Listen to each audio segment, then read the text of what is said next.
but I'm going back to you were saying the big guy who's kind of like a kind of idiot. Well, not idiot per se, but kind of like the dopey kind of guy.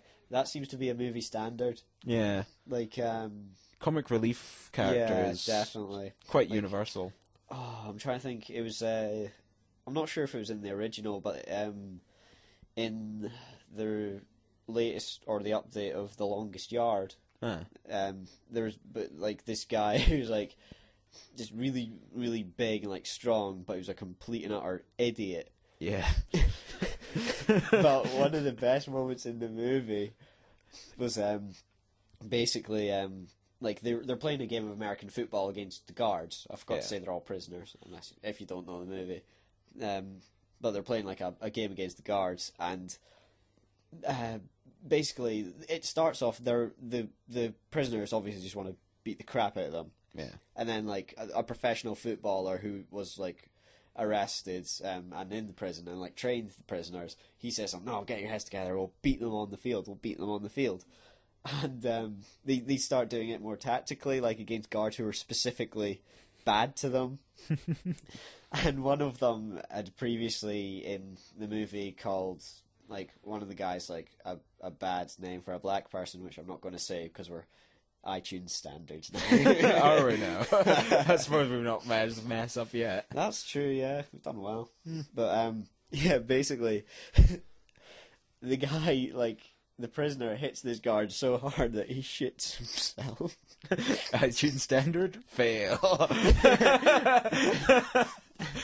And it's just brilliant, just because, like, you get, like, the guy saying, "Oh my god, he shit himself." And then, like, the guy going, "Did he shit himself?" And then this big black guy going, "I made him shit himself."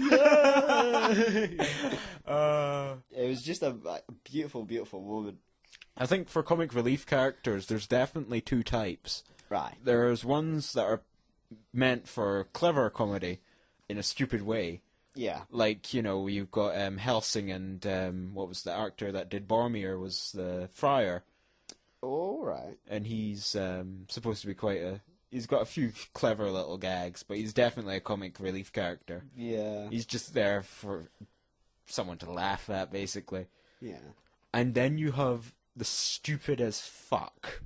And funnily enough, stupid as fuck is best played by stupid as fuck. For example, look up who played the Juggernaut.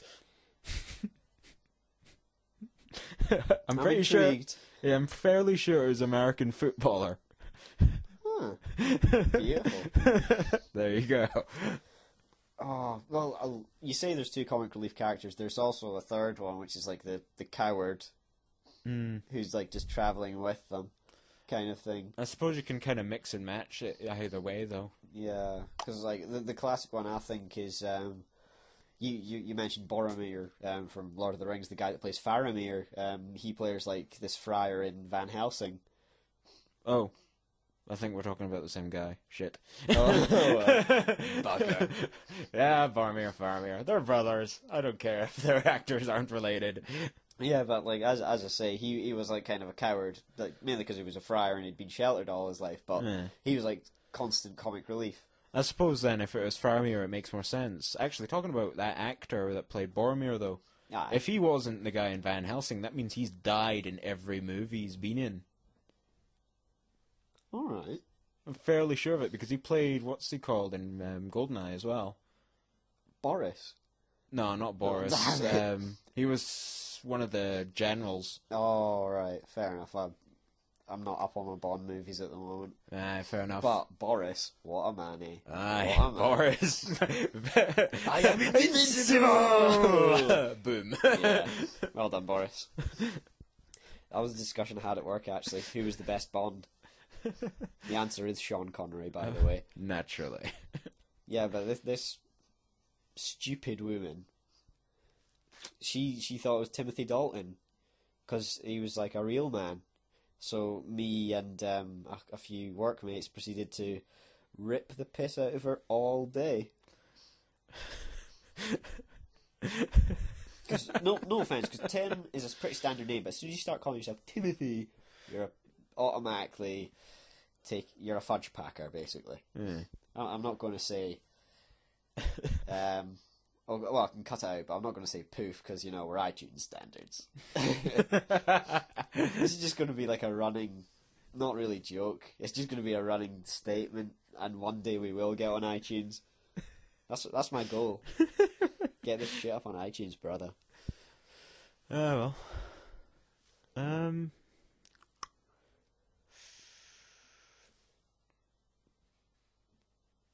What else is there? What in the world, or just movie related? Let's see if we can make a callback to another subject that we've done already. It's on the floor. About horror movies again. Right. Just because I mentioned like the difference between sort of Eastern and Western. Aye.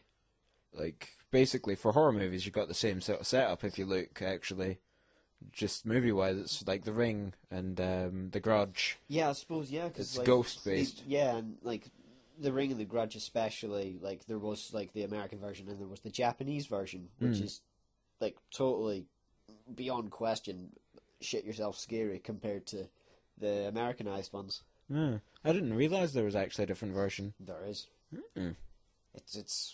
There is. Basically, I've heard a lot of things like for example, Fatal Frame, just to plug it, basically. Shameless promos, courtesy of Golden Gate. Play this game. It's apparently good enough that it's the kind of horror game that, if you're playing something like Resident Evil. Aye, which we keep Like, mentioning. As a team, basically 4 was still a little bit scary, in a way, because it was still just you and someone useless. But as soon as other people are put into the equation, the horror part of it will get stripped away so fast. Pretty much, yeah. And I'm also quite glad that you said with 4, it was still kind of scary because you're still with someone useless, and you played through Resi 5 with me. So I'm glad you didn't mention that. I had to make the joke myself. Fantastic. But basically, things like... I'm Oh! Oh. Lucky the window's open. You bastard. That'll mess with my acoustics. But yeah, basically, Fatal Frame is described as one of the only games that will make people shit themselves even if there is 5 people in the room.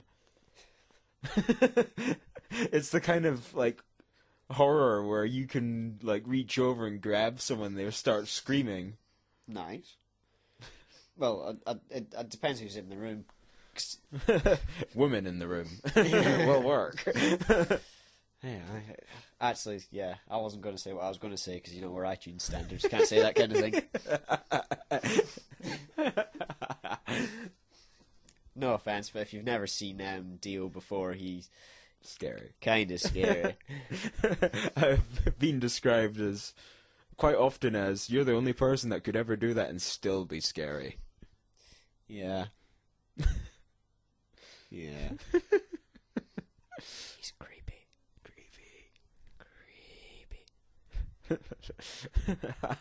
I'm thinking about what is it now?